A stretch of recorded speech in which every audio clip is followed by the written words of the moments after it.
Amados irmãos, a paz do Senhor. Aqui é o pastor Hélio Ornelas, pastor da Igreja Metodista Pentecostal, no Morro da Carolina, no Jacatirão, Duque de Caxias, na congregação Jardim Santa Marta, Belfor Roxo, na congregação Nova Campinas, Duque de Caxias. Estou aqui para ministrar mais uma aula da Escola Bíblica Dominical, desse primeiro trimestre, da CPAD, a lição 7, cultuando a Deus com liberdade e reverência. E sempre, como falamos no início deste vídeo, a finalidade principal é para aquele irmão que não está podendo frequentar a igreja por motivo de enfermidade ou algum problema relativo à pandemia, ou até mesmo trabalhando. Então, nós gravamos esse vídeo, colocamos no YouTube, e os irmãos então têm acesso para terem a lição da Escola Bíblica Dominical. Mas aquele que puder estar presencialmente deverá estar na igreja respectiva, ou seja, na sede, em Caxias ou nas congregações, para ter a aula presencial. Então vamos para a aula de hoje, repetindo mais uma vez, cultuando a Deus com liberdade e reverência. Textual: Deus é Espírito, importa que os que o adorem em Espírito e em verdade. João 4, 24. Verdade prática. A adoração em espírito diz respeito à posição espiritual do adorador. Isso quer dizer que o que vale diante de Deus é como adorar, não onde adorar.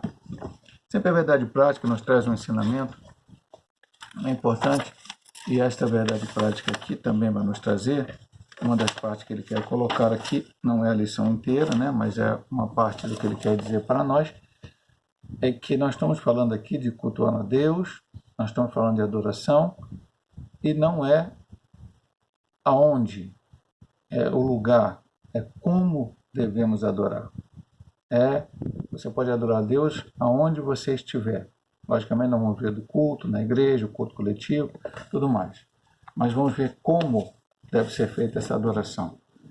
Temos a leitura diária, que eu espero que os irmãos tenham lido. Eu mando sempre a lição em PDF para os irmãos.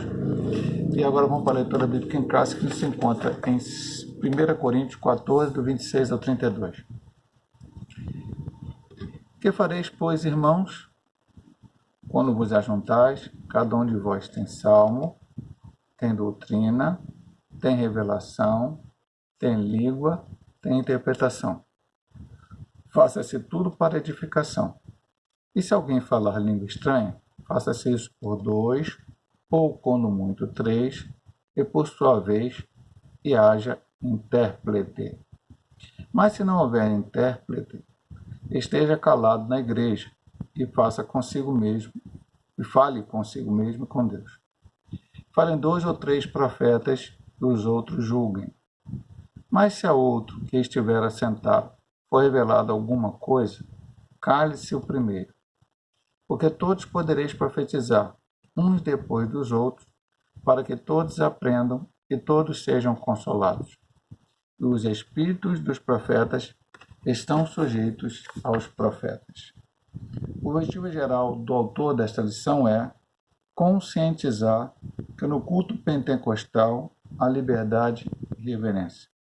E os objetivos específicos do autor é conceituar o culto pentecostal, apresentar o centro do culto pentecostal e explicar como se expressa a liturgia em nossa igreja. Vamos ler aqui um interagindo com o professor, que eu acho importante para também o nosso aprendizado. Depois vamos para a introdução. Embora não sejamos simpatizantes às liturgias formais, os pentecostais têm elementos no culto a Deus que são previsíveis. Esses elementos revelam uma forma de adorar a Deus e por isso são litúrgicos. Nossa liturgia é simples. Por exemplo, espera que em nossos cultos haja louvor congregacional, oração pelos enfermos e demais causas, leitura congregacional das Escrituras, oportunidade aos irmãos, ofertório, pregação da palavra de Deus, apelo, oração final e bênção apostólica. Entretanto, há elementos sobrenaturais que são esperados por todos que se reúnem em nome do Senhor Jesus. manifestações dos dons espirituais. Esperamos que haja adoração em línguas, expressão de profecias e outros dons, tudo para a edificação dos santos. Outro fato marcante é a liberdade que irmãos e irmãs têm para adorar a Deus em nossas reuniões. Esses elementos marcam a liturgia pentecostal. Introdução da lição de hoje. O Novo Testamento não apresenta um manual de liturgia e nem estabelece regras de cultos, mas temos, pelo menos, uma comunidade cristã do período apostólico que pode dar indicações sobre como devemos organizar o culto, a Igreja de Corinto, descrita no capítulo 14 de 1 Coríntios. Com base nesse exemplo, vamos estudar como deve ser nosso culto e os elementos para que ele seja aceitável a Deus. Se você for olhar, e é bem importante dizer isso, meu irmão, é bem diferente hoje do que como era no passado. A igreja primitiva, vamos ver a partir da Apóstolos, não vou nem falar da adoração nos evangelhos, porque Jesus e os seus discípulos ali e tal, havia adoração, sim, lógico, mas vamos dizer assim, vamos falar da igreja, quando ela começou. Jesus morreu, ressuscitou, enviou o Espírito Santo, vem Atos dos Apóstolos, dia de Pentecostes, a descida do Espírito Santo, e aí começa a igreja. A igreja primeiro não se reuniu em templos, ela se reunia em casas, famílias.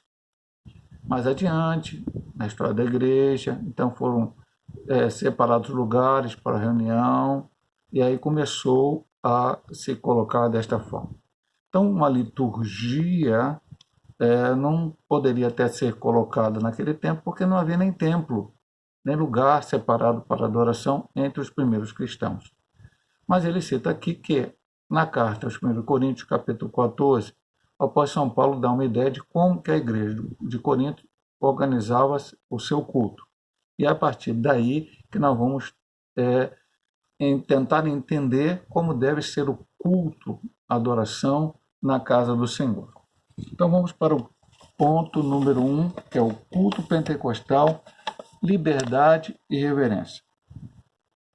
O cristianismo não tem o objetivo de padronizar o mundo e nem destruir as culturas. Sua mensagem, porém, é universal. No dia do triunfo de Cristo da Igreja, cada povo e etnia se apresentará louvando a Deus na sua própria tradição. Isso se reflete na forma de adoração desenvolvida ao longo dos séculos. Vamos entender perfeitamente que assim é. A Bíblia não passa. Passará o céu e a terra, mas a palavra de Deus não passará. Nós vamos ver aqui, uma das partes principais desse estudo, é que tudo que se faça para o Senhor seja com decência e com ordem. Agora, logicamente, no Brasil se adora de uma maneira, por causa da cultura brasileira, na África de uma outra maneira, nos Estados Unidos de uma outra maneira, e enfim, na Europa de uma outra maneira, e todos estão adorando a Deus, e quando chegarmos diante do Senhor, no dia final, como ele diz aqui, todos vamos adorar a Deus de uma só forma. Logicamente que essa questão cultural se encerrará quando formos para o céu, porque no céu não tem uma questão cultural. Nós vamos adorar a Deus e tudo vai passar, muitas coisas vão passar, mas a adoração ela permanecerá, porque estaremos no céu sempre adorando esse Deus maravilhoso. Então vamos ver aqui algumas coisas na base desse culto pentecostal, liberdade e reverência. A primeira, flexibilização cristã. A religião cristã é flexível quanto à forma de adoração e permite várias liturgias. Todos os homens do cristianismo, incluindo os cristãos nominais, têm a sua forma distintiva de culto. Desde o cerimonialismo ornamental das igrejas católica romana, ortodoxas e algumas protestantes, ao modelo simples dos evangelhos, principalmente os pentecostais. Não se deve associar o rigor da liturgia do culto judaico com os vários sistemas de culto cristãos, nem engessar o ritual cristão em nossos tempos, mas essa flexibilidade tem limites, e por isso deve haver respeito pela estrutura já existente, como nós vamos ver aqui, 1 Coríntios 14, 40, como já citamos, tudo seja feito com ordem e decência. Então ele fala aqui, há várias liturgias diferentes, no meio evangélico, inclusive. Ele quer que não queremos engessar o culto. Como que temos que fazer o culto a Deus? O culto a Deus deve ser feito, vamos ver aqui, com os elementos que aqui são colocados na carta aos Coríntios, é Bíblia Sagrada, estamos aprendendo. Infelizmente hoje, muita coisa tem sido feita no meio do povo de Deus que a gente não consegue entender muito bem, não consegue assimilar muito bem essas coisas. Eu estava lendo o subsídio do professor Caramuru, que eu sempre falo aqui, eu gosto de ler. Pastor, professor Caramuru, a base de tudo? Não. O professor Caramuru é um irmão da Assembleia de Deus, em São Paulo, que se propõe, não agora, nem ontem, nem anteontem, há muitos anos, a dar subsídios para aqueles que vão ministrar aula das Comical, os coloca na internet e quem quiser acessa lá, lê. E algumas coisas que ele coloca eu não concordo, outras coisas que ele coloca, a maioria que ele coloca eu concordo. Ele estava falando de algumas coisas que acontecem. Então ele falou, por exemplo, das palmas. Ele é algo que hoje se faz muito dentro no meio da igreja metodista, da igreja pentecostais. A Assembleia de Deus, né, porque a lição foi escrita aqui para a Assembleia de Deus. Há uns anos atrás, algum tempo atrás, ela não adotava palmas. Hoje, algumas Assembleias de Deus adotam. Então, ele diz lá, olha, as palmas, até a década de 50, se eu não me engano, ele fala, não eram usadas como na parte do culto na igreja Assembleia de Deus. E na maioria das igrejas pentecostais. Depois passou a ser colocado, talvez para divisão uma com a outra. Ele disse, não há problema. Contanto que cada um faça a coisa bem de ordem e decência. Eu, por exemplo, vou ser franco com os irmãos falando aqui. Eu não gosto daquele negócio, vamos dar uma salva de palmas para Jesus. Ou então, o irmão acaba de cantar um hino, aí bate palma. O irmão acaba de ler a palavra, bate palma. O irmão acaba de orar, bate palma. Eu não gosto dessa liturgia. A palma, para mim, ela pode funcionar na hora do hino. Estamos cantando um hino, uma ritmada. Existem alguns hinos na igreja ritmados e os irmãos gostam de bater palma e bate. Agora o pastor pregou, bate palma. Não, eu não sou a favor dessa liturgia. Mas vamos deixar isso por enquanto aqui. Depois ele fala das coreografias e dança.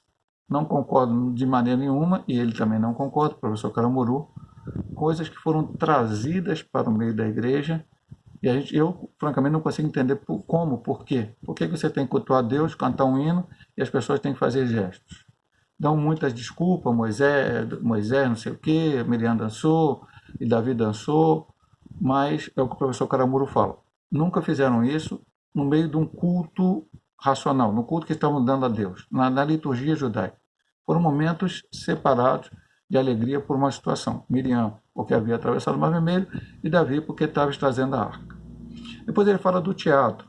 Então ele diz que, uma coisa que eu não sabia, que na época da Idade Média, quando a igreja foi perseguida, as pessoas não tinham cultura, muitas pessoas, povo, né, normal, não sabia nem ler nem escrever. Então o teatro foi usado muitas vezes para evangelizar, e muitas pessoas aceitaram Jesus por isso. Então ele concorda, como eu também concordo, que o teatro possa ser usado, peças, essas coisas podem ser usadas na igreja, mas sempre com a decência. Hoje estamos fazendo espetáculos dentro da igreja, um jogo de luzes, uma série de coisas, onde a pessoa aparece mais do que o próprio Senhor Jesus Cristo. Então a parte do culto, um pouco estranha, um pouco complicada, que não deve acontecer. E aí vai por diante muitas outras coisas. Então a gente tem que entender como é que é o culto.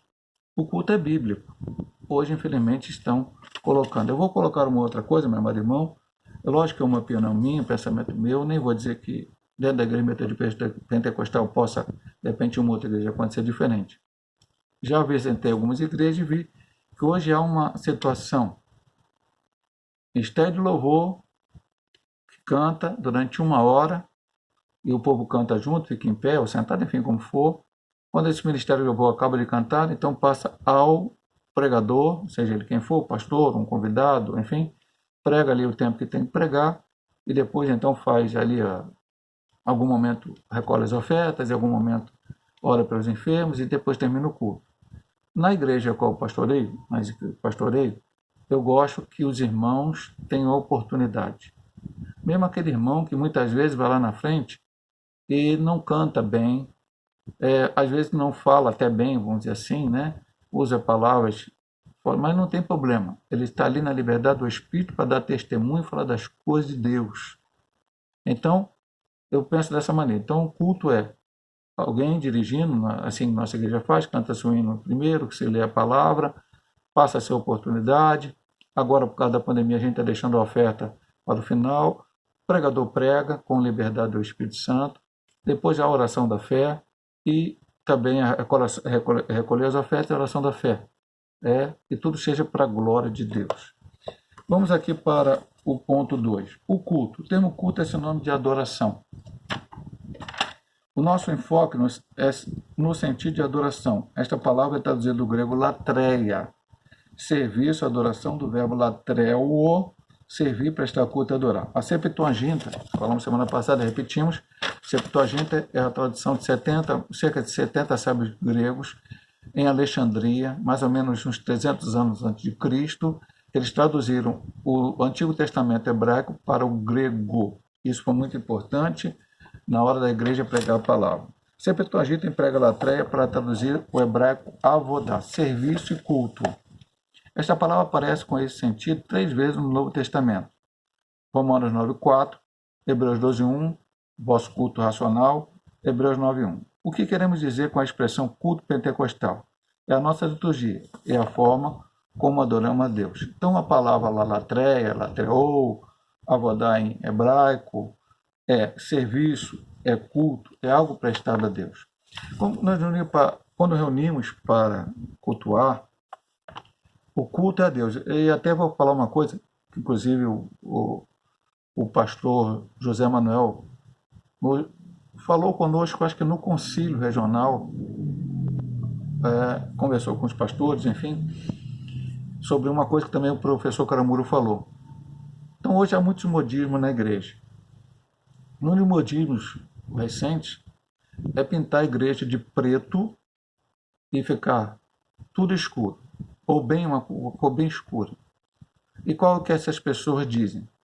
É para que as pessoas que ali estão não se distraiam com outras coisas e se fiquem voltadas só para o culto, para a adoração, para o púlpito. E o pastor Zé Manuel chegou a contar para nós, o que ele contou foi que ele estava conversando com um pastor de uma outra denominação, amigo dele, e esse pastor contou para ele que ele foi aconselhado por um pastor nesse sentido e pintou a igreja de preto. Passado alguns dias, acho que dias apenas, foi chamada uma irmã lá para pregar, para dar um testemunho desse dia que não foi, e essa irmã foi usada por Deus para dizer para aquele pastor que ele desfizesse aquilo, porque Deus não estava se agradando daquilo.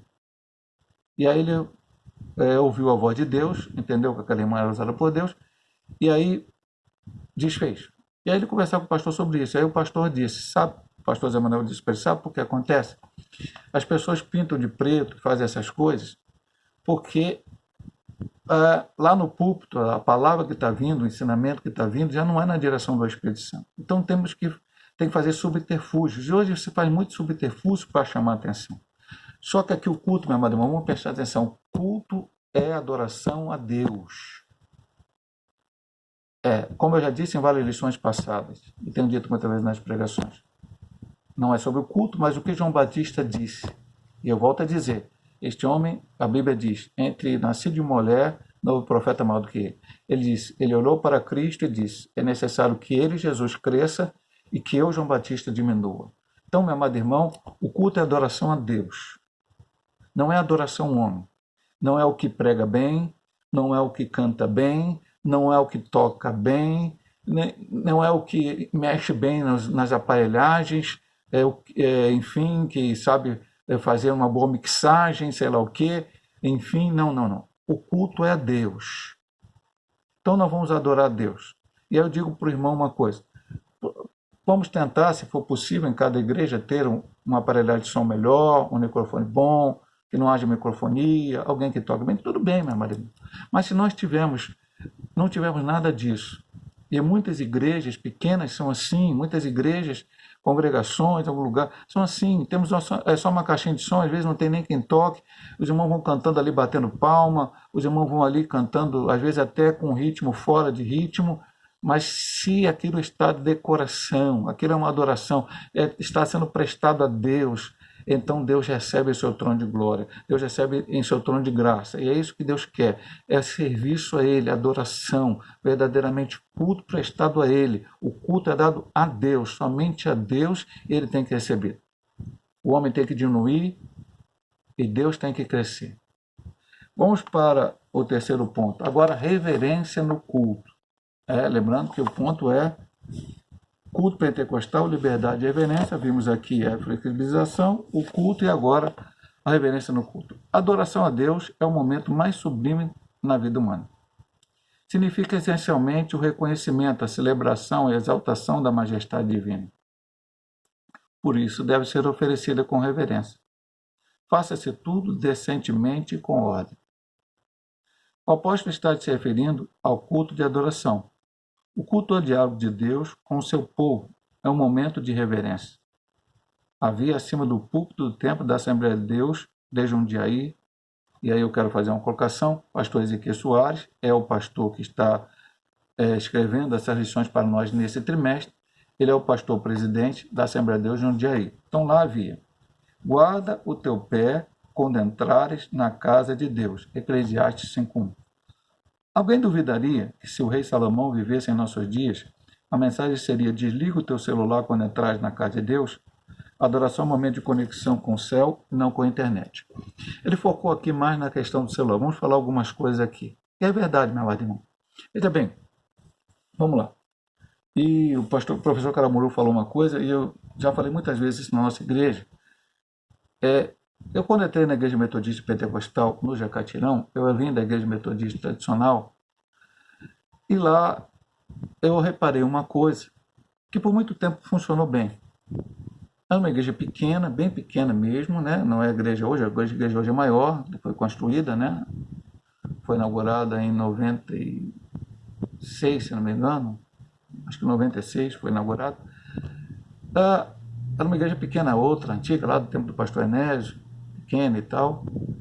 Mas quando se chegava, e a igreja estava sempre cheia naquele tempo, muitos irmãos, e quando chegava, os irmãos ajoelhavam e oravam. Aí, o dirigente, seja quem for, o púlpito era um púlpito de concreto, né? Tinha uma parte maior, uma parte de concreto, onde ficava a Bíblia e quem pregasse e tal, e ali atrás ficavam os obreiros, o pastor, enfim, quem ficasse ali. Quem fosse dirigir o culto, batia a campainha quando dava a hora certa, porque as pessoas chegavam sempre antes da hora do culto, batia a campainha, as pessoas levantavam, e aí saudavam os irmãos com a paz do Senhor e começava o culto, e o culto fluía de uma forma diferente.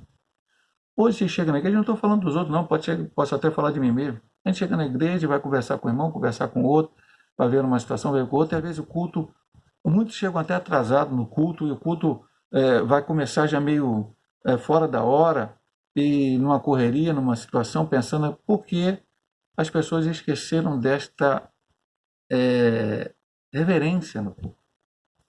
Então, se você pode ir na igreja, chegue mais cedo, culto às 7 horas, chegue 10 para as 7, 15 para as 7, dobre o joelho e comece a orar e fique orando. Mas orar por quê, pastor? Orar por mim, para Deus abençoar, abrir a porta, me dar... Não.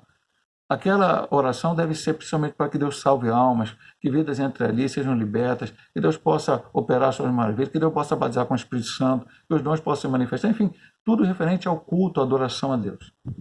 E aí é diferente.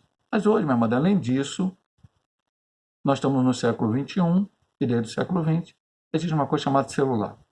Ah, pastor, ninguém hoje mais vive sem celular, rede social. Não, meu. No culto, não. Então eu digo na igreja, pastor, eu sou obrigado a ir sem o celular? Não, meu amado irmão. Você não é obrigado a ir sem o celular. Eu mesmo vou para a igreja com o celular, porque às vezes eu vou para a congregação, quando volto tem que ter um controle da hora, como está, ou até mesmo na sede, às vezes, toda aquela situação. Bom, mas o que eu tenho que fazer? Chegar na igreja, botar, por exemplo, meu celular para vibrar. Se por acaso alguém me ligar, ele vai apenas vibrar, não vai tocar. E dependendo da situação, eu estou orando, o culto está cantando hino, eu não vou atender o celular. Mesmo que vibre no meu bolso, eu não vou abrir o celular, puxar e olhar quem foi que está ligando. A não ser que eu venha para a igreja, por exemplo, digamos, né? Eu venho para a igreja, vou eu, pastor Hélio, mas minha esposa não está passando bem, ficou em casa, alguém tomando conta dela, e de repente eu fico preocupado. E aí, se o telefone vibrar numa hora do culto, eu vou tentar, se eu não estou dirigindo o culto, não estou pregando aquela hora, nessa hora eu não posso mexer mesmo. Mas se for uma outra hora, eu vou sair para fora da igreja, vou ver se é da minha casa, se é para dizer alguma coisa, da minha esposa. Tá? Eu estou falando da minha esposa porque minhas filhas já são grandes, moram sozinhas. Mas assim seria. Agora não. Eu levo o celular para a igreja, deixo, toca na hora da igreja, ou mesmo que não toque. Muitas pessoas, às vezes, o pastor está pregando, o irmão está cantando, alguma coisa está acontecendo, está lá mexendo na rede social. Ele diz aqui, no final, quem duvidaria que desliga o teu celular quando entrar na casa de Deus? Guarda o teu pé. Adorar Deus quer algo.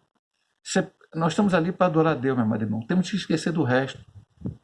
Ah, pastor, é só o celular que atrapalha? Não, meu amado irmão. Se eu ficar preocupado com o que eu vou fazer no meu trabalho amanhã, chega domingo à noite, eu vou adorar a Deus e começo a me preocupar. Como é que vai acontecer na minha firma amanhã? O patrão vai exigir isso de mim? Ou eu tenho que fazer isso? Falta fazer isso? Amanhã vai ser complicado. Meu amado irmão, você não vai estar adorando, você vai estar pensando em outra coisa.